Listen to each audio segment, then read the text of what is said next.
Imagine working a double shift at a restaurant, teaching piano all night, and bleeding your energy dry, just to pay the daily rent on a lie. This is the exhaustion of a human being entirely enslaved by fiction. And when the illusion becomes too expensive to maintain, the strategy shifts to elimination. Where are you, ma'am? Please just go ma'am, calm down. What? Some people broke into our house. Okay, to show us all his money. Ma'am, where are you? What? Avenue Road. Yes. Do you spell the name for me, please? Dad? That low, wet groan is Hue Han Pan, waking up with a bullet fragment in his face. Beside him, his wife, Bik Ha, is already dead. What truly happened on that cold November night? Upstairs, a frantic daughter is screaming into a 911 line, her body tied to a wooden banister, an image of absolute, blinding terror. But as the sirens approach, the structural illusion of this perfect family begins to rot. How does an immaculate household turn into a slaughterhouse in a matter of minutes? To understand how the spires fell, we must travel back to the very beginning, back to the origin of the dream, to 1979.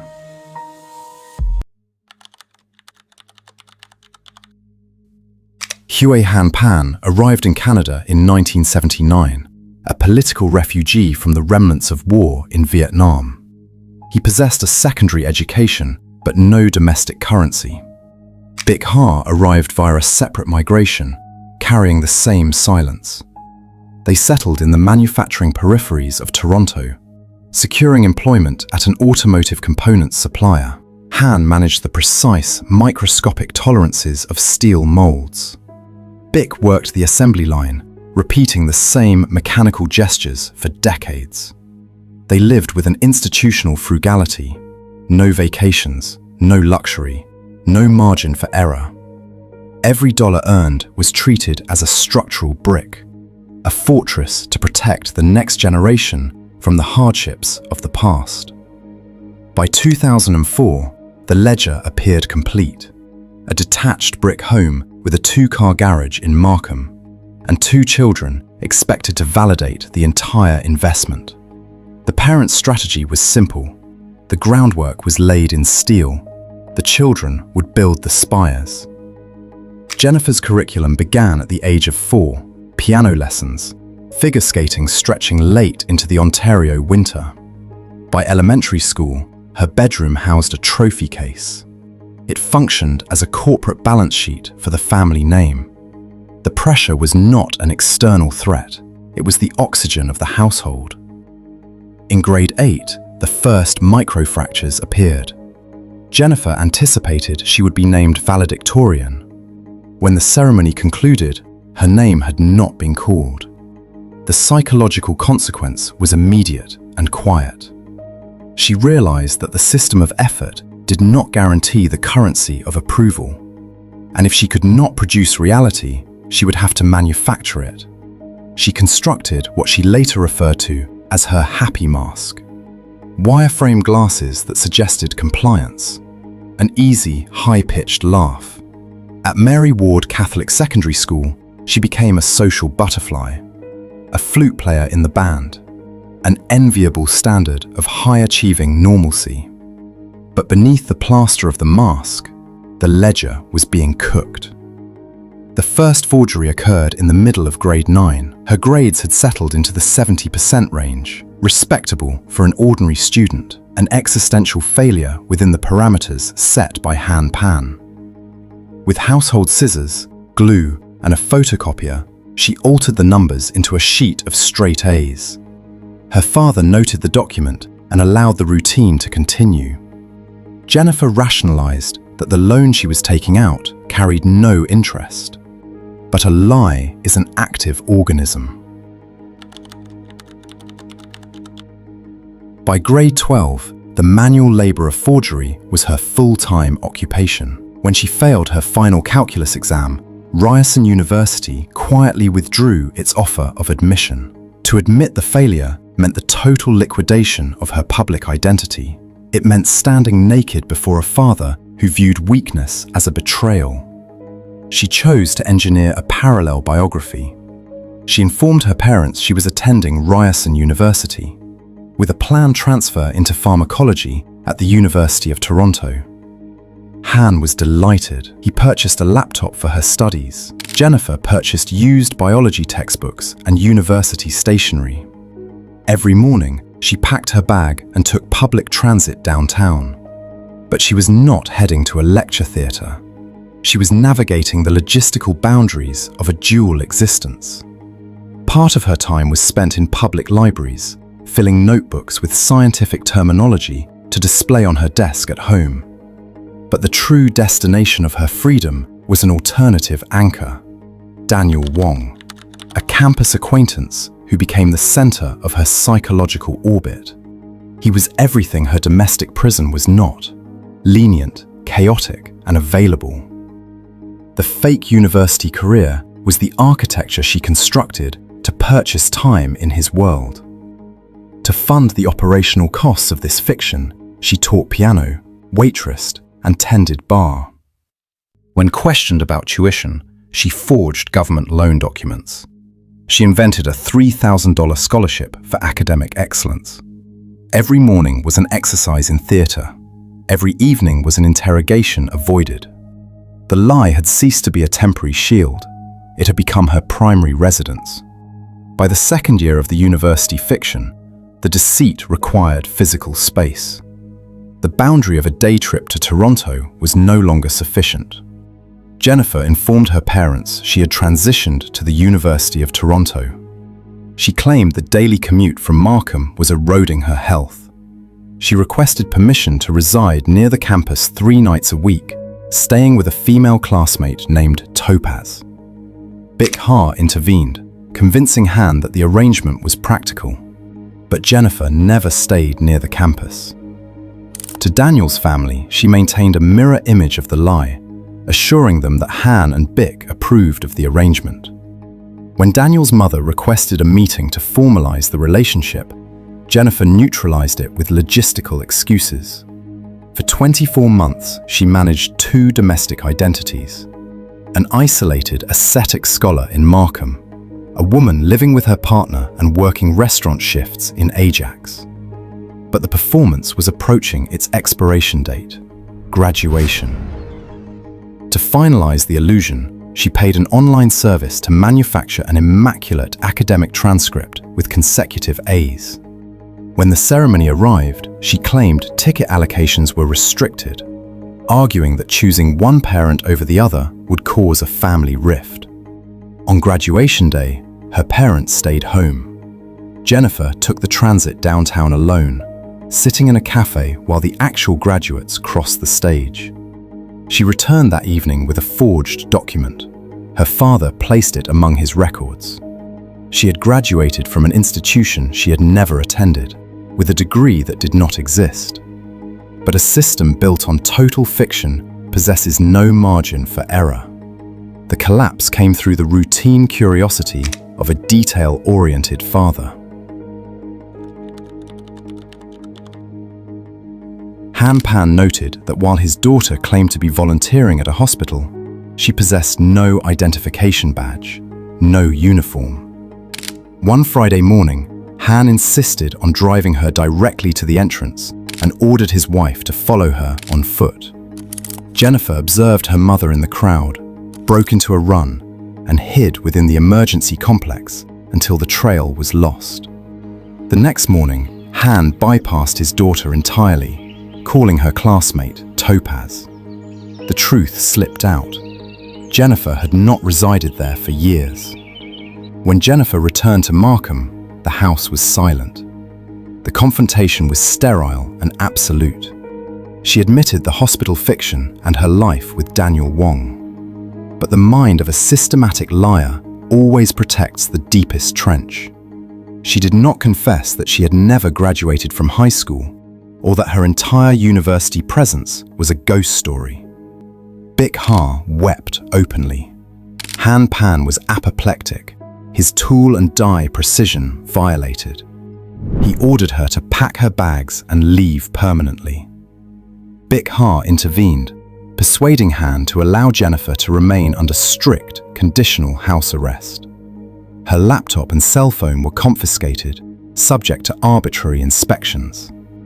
The odometer on the family vehicle was verified every evening against the known distance to her piano students' homes. She was ordered to cease all contact with Daniel Wong. In the months that followed, Jennifer posted a single sentence online: "Living in my house is like living under house arrest." Yet, the authority of the parents was compromised by small domestic mercies. Bik Ha, pitying her daughter, would occasionally whisper the location of the hidden cell phone, allowing Jennifer to check her messages while Han slept. During the dark hours, Jennifer arranged her pillows to mimic the silhouette of a sleeping body, slipping out of the window to meet Daniel in the suburban dark. But Daniel was growing weary of the logistics. He did not wish to conduct a romance via whispered midnight phone calls.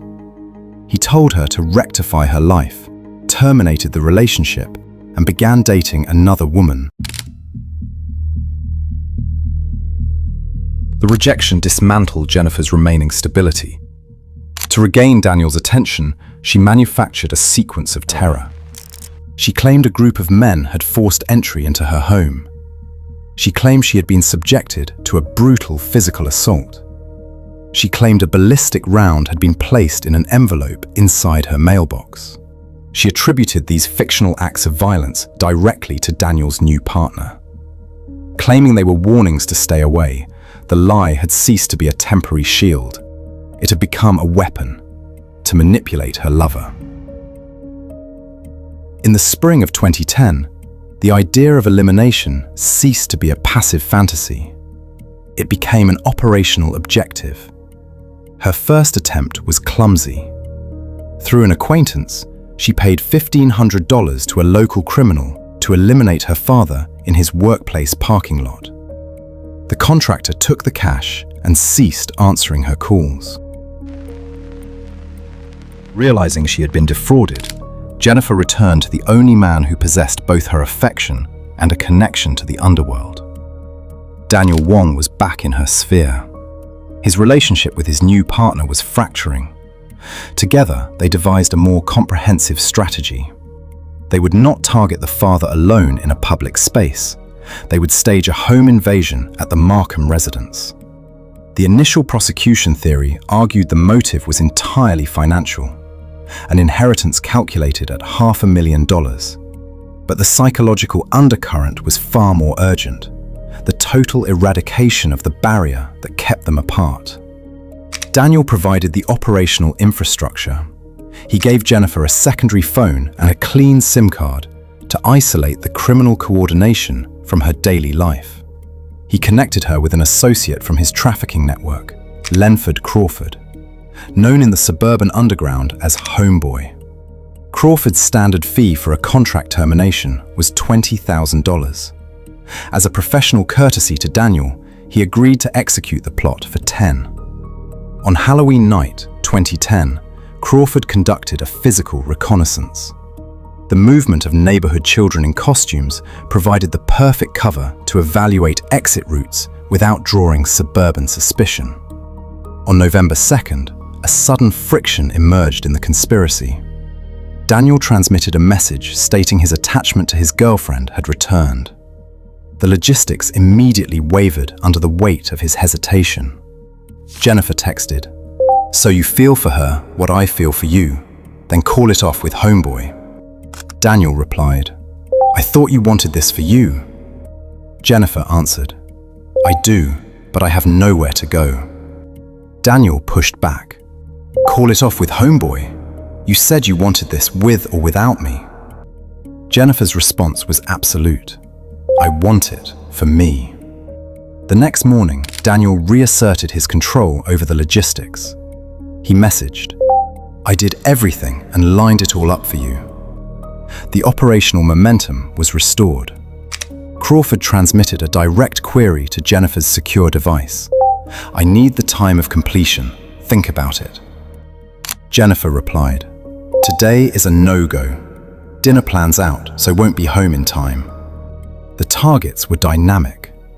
The executioners required the family to be stationary inside the box. On the morning of November 8th, the final clearance was given. Crawford texted Jennifer, "After work, okay, will be game time."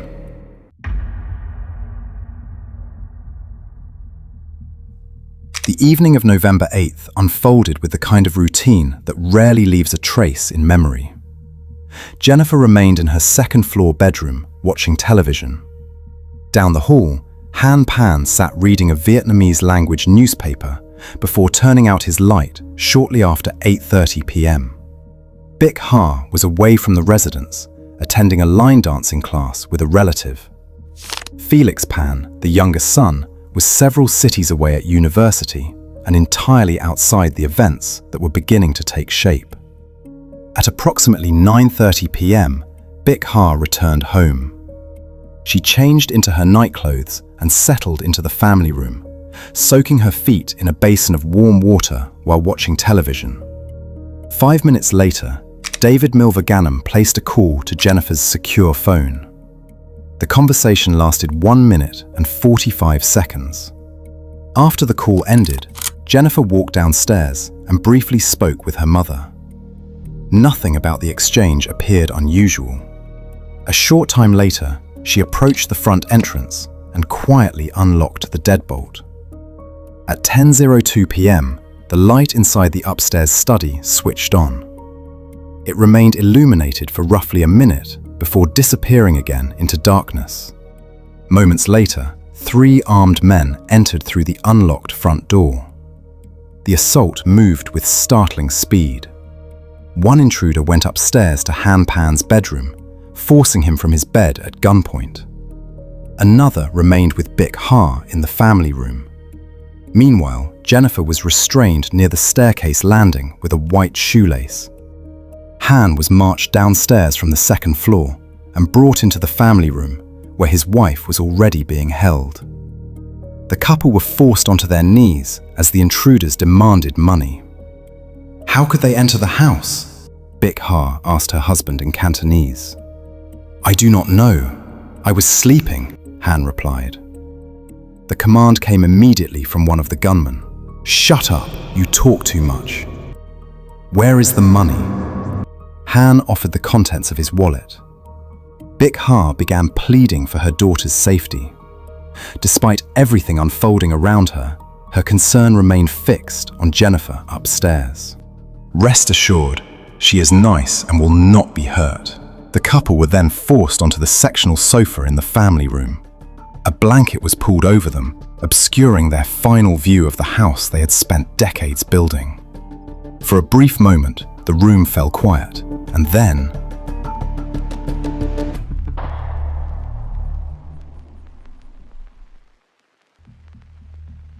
three rounds struck Bic Ha Pan in the head. 2 rounds struck Han Pan. One entered his shoulder, another tore through his face. Believing both targets were completely neutralized, the gunman left the residence and disappeared into the November night. Jennifer placed the call using her cell phone. She claimed she extracted it from her waistband using her teeth, her arms still bound tightly to the wooden banister. Her performance on the tape was chaotic, saturated with high-pitched screams and structural pleas for assistance.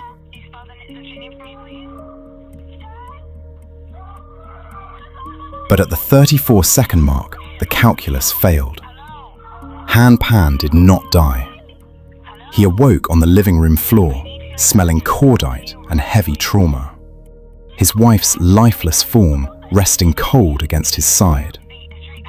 He simply dragged his broken body through his own front door, stumbling into the driveway, screaming into the suburban night.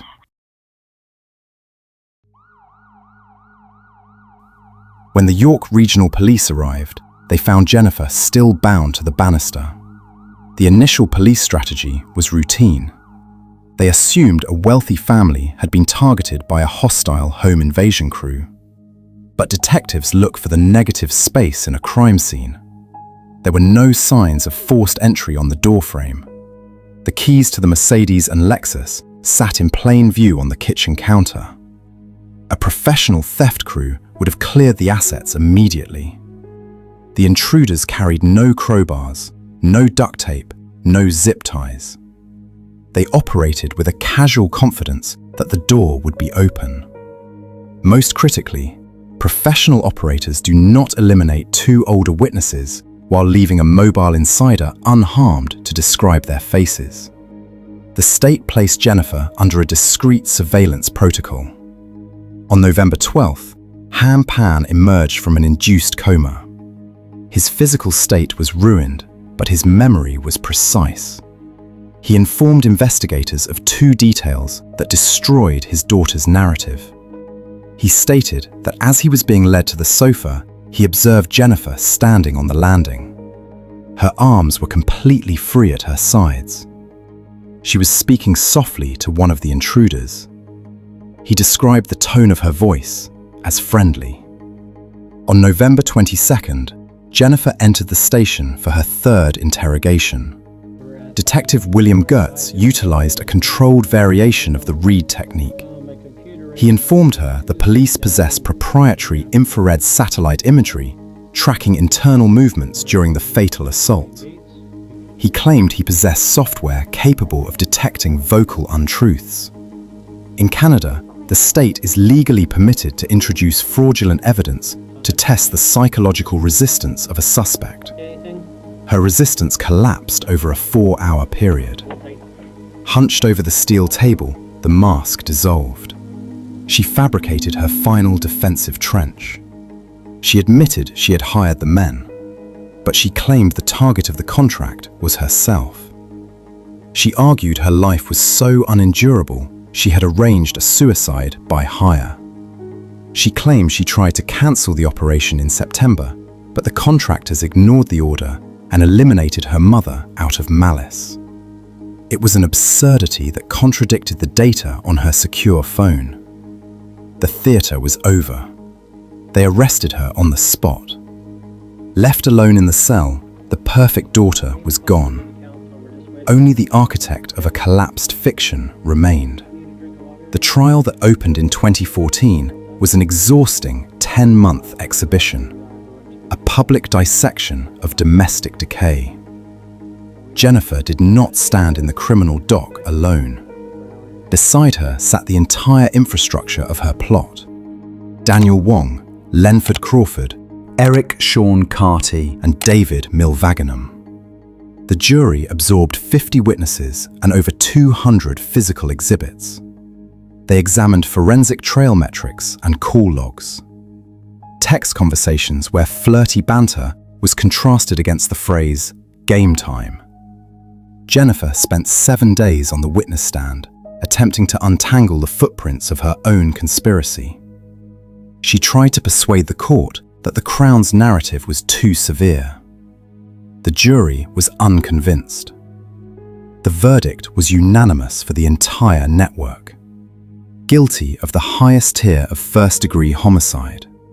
Guilty of the attempt on her father's life. The sentence followed automatically, sending Jennifer and her co-conspirators to life imprisonment with no possibility of parole for 25 years. Han Pan did not attend the final reading. He submitted a written statement to the court. "When I lost my wife, I lost my daughter at the same time. I do not feel like I have a family anymore. I feel like I am dead too." After the trial, he sold the silver Mercedes. He moved out of the Markham house, leaving the property behind for years, an unwanted monument on a quiet suburban street. The brother, Felix, migrated across the country, distancing himself from the name Pan as completely as possible. In May 2023, the Ontario Court of Appeal pulled the thread. They concluded the jury had not been properly instructed on the legal definitions of second-degree murder and manslaughter. Because the explicit target of the plot was the father, the mother's death required a distinct calculation of intent. In April 2025, the Supreme Court of Canada upheld that finding. The original capital convictions for Jennifer and her 3 co-conspirators were erased from the record. Rather than execute a secondary multi-million-dollar retrial, the state negotiated a global resolution. In early 2026, Jennifer Pan, Daniel Wong, Lenford Crawford, Eric Sean Carty, and David Milvaganam appeared before a judge to enter global guilty pleas to manslaughter. The legal classification of Bikhar Pan's death was permanently altered. Not a planned execution, but a foreseeable consequence of a conspiracy. Her conviction for the attempt on her father's life remains intact, but the mandatory 25-year barrier to parole has vanished. At 40 years old, she is immediately eligible to stand before a parole board and make her case for release.